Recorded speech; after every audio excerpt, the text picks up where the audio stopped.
बिस्मिल्लाहिर्रहमानिर्रहीम। अस्सलाम वालेकुम नाजरीन, मैं हूं आपका मेज़बान तैमूर और आप देख रहे हैं मेरा यूट्यूब चैनल देसी खाने। तो नाजरीन, मैं आज आपको बताने जा रहा हूं कि बर्फ़ में जमा हुआ गोश्त या फ्रीज़ हुआ गोश्त आप किस तरह से बआसानी बोटियां अलग कर सकते हैं, जिससे आपके गोश्त का कलर भी ख़राब नहीं होगा और आपका गोश्त बिल्कुल अच्छे से अलग हो जाएगा 10 से 12 मिनट में ही। तो दोस्तों चलिए चलते हैं इस तरकीब की तरफ।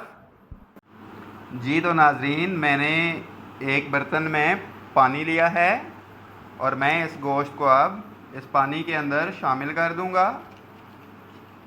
ये सारा गोश्त मैं इस पानी के अंदर डाल दूंगा और नाजरीन साथ ही मैंने एक खाने का चम्मच लिया है नमक।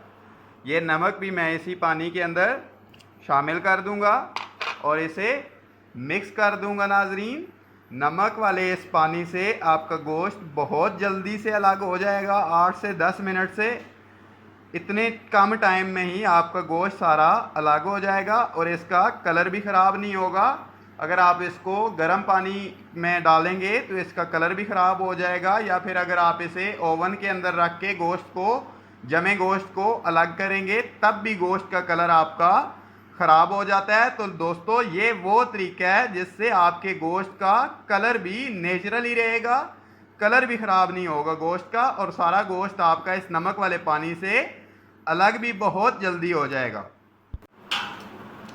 जी तो नाजरीन, आप देख सकते हैं कि तकरीबन मुझे 12 से 13 मिनट हो चुके हैं गोश्त को रखे हुए और मेरा सारा गोश्त, सारी बोटियां बिल्कुल अलग हो चुकी हैं। तो मैं ये गोश्त अब सारा निकाल लूँगा प्लेट के अंदर। नाजरीन आप देख सकते हैं कि कोई भी बोटी जुड़ी हुई नहीं रह गई और गोश्त का कलर भी बिल्कुल नेचुरल है, कलर भी ख़राब नहीं हुआ गोश्त का।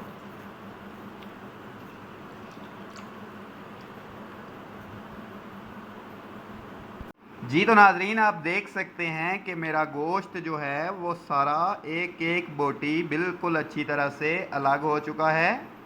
तो दोस्तों मेरी अगली वीडियो तक दें मुझे इजाज़त। अल्लाह हाफिज़।